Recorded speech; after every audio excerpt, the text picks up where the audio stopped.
Everyone, welcome back दोस्तों। स्वागत है आपका हमारे चैनल संजीव ज्योति ब्लॉग्स में। तो अभी तक मैंने जो भी आपको नॉलेज दी या जो भी आपने बहुत सारी क्वेरीज मुझे भेजी कि मेरे पीरियड्स लेट हो रहे हैं, मैं कब चेक करूं, या फिर मेरे पीरियड्स जो हैं वो नहीं आ रहे हैं, या आपके पीरियड कितने डिले हुए। तो भाई मेरी कंडीशन बहुत बहुत बुरी थी। मैंने पहले ही ऑलरेडी आपको वीडियोस में बता दिया है, और जो पिछला वीडियो था उस पर आपने इतना प्यार दिया, इतना कमेंट्स, इतने सारे सवाल। मुझे तो बहुत अच्छा लगा कि आप मुझसे जुड़ रहे हैं, मुझसे बातें कर रहे हैं, और मेरी इतनी अच्छी प्यारी सी फैमिली ऑलरेडी बन चुकी है। इसके लिए बहुत बहुत शुक्रिया। आज हम बात करेंगे जो प्रेगनेंसी का जो थर्ड सेमेस्टर होता है, थर्ड ट्राइमेस्टर कह लीजिए, या थर्ड जो फेज होता है। वैसे तो सारे फेजेस इंपॉर्टेंट है, फर्स्ट वाला भी, सेकंड वाला भी, और लेकिन जो थर्ड है, थर्ड पहली बात तो फिजिकल बेस से बहुत टफ है। बहुत मतलब आपके जो भी आगे के 6 महीने बीते हैं उनके सारे जो तकलीफ़ें हैं, जो दर्द हैं, वो कुल मिला के आपके 7 मंथ से स्टार्ट होने लगते हैं। इतनी मतलब आपका बॉडी ऐसा आपको लगेगा नहीं कि सपोर्ट कर रहा है। आपको कभी भी ब्लॉटिंग महसूस हो सकती है, कभी भी एसिडिटी महसूस हो सकती है, कभी आपको ऐसा लगेगा कि आप सांस नहीं ले पा रहे हैं। ऐसा लग रहा है कि कोई आपकी छाती पे ऐसे जैसे चढ़ के बैठ गया होगी, you can't breathe like.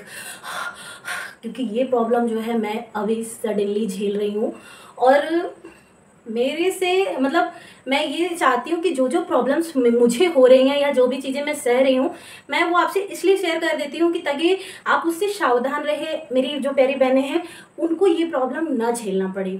Like अभी जस्ट 2 या 3 दिन बीते, मतलब पिछले दिनों में मेरे साथ एक इंसिडेंट हुआ कि मतलब 7 मंथ में सडनली मतलब हम गए थे मार्केट से हम आए। उसके बाद मैंने चंद्रग्रहण वाले दिन एक्चुअली, यस, तो उस दिन क्या हुआ कि मुझे बहुत तेज भूख भी लगी थी, और ये था कि चंद्रग्रहण को जल्दी खाना खा लेना और ग्रहण के टाइम पे खाना मत खाना। तो हमने खाना खा लिया एंड उसके बाद मैंने क्या किया, गर्म दूध, जो हल्का एक गर्म दूध होता है, वो पी लिया। I don't know what happen, दूध की वजह से या गैस की वजह से मेरे पेट में इतना ज़्यादा दर्द, मतलब मैं आपको शायद बता ना पाऊँ कितना। मुझे ऐसा लगा कॉन्ट्रैक्शंस फील हो रहे हैं, आई कांट ब्रीथ इवन। मेरी आंखें जो हैं वो पलट रही थी, और ऐसा महसूस हो रहा था कि हे ईश्वर, ऐसा ना हो कि आज ही डिलीवरी हो जाए। फिर उसके बाद पेट में काफ़ी दर्द, लगभग 10 से 15 मिनट, 20 मिनट वो दर्द सहने के बाद जब बहुत प्रेशर के साथ वॉमिटिंग आई, मतलब पेट में जो कुछ भी था सब बाहर। एंड इवन इतनी ताकत नहीं थी कि मैं उठ के बेसिन में जा सकूं, और मतलब आई कांट टेल यू।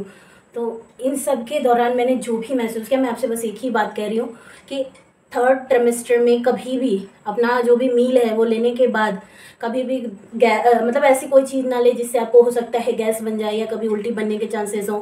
क्योंकि पेट में देखिए छोटी बहुत छोटी जगह होती है।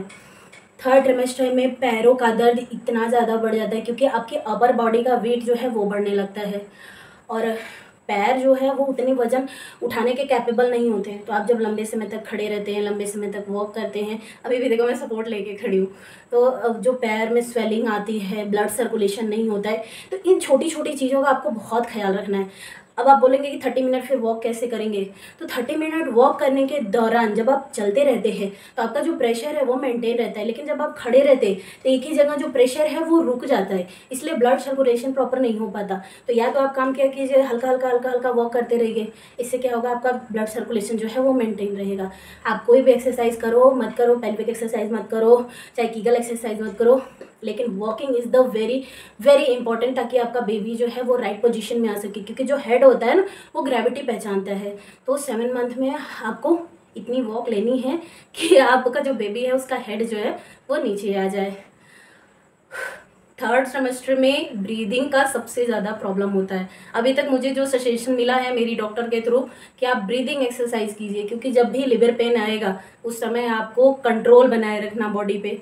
I don't know what happen, लेकिन मुझे जो अभी आप सजेशन मिल रहा है या जो जिन चीज़ों के थ्रू मैं गुजर रही हूँ वो मैं आपको बता देती हूँ।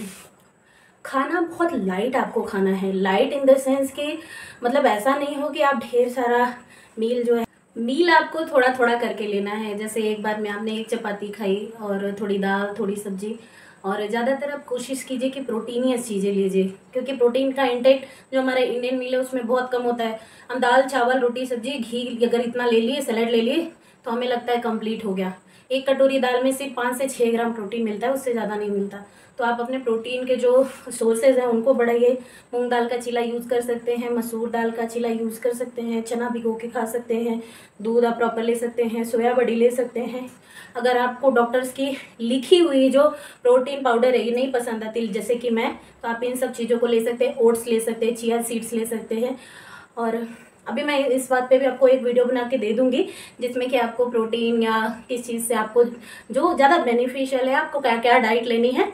अगर आपकी कोई क्वेरीज है कि मैं ये ले रही हूँ उसमें कुछ मिलेगा या सही है या नहीं, आप वो भी मुझे भेज सकते हैं।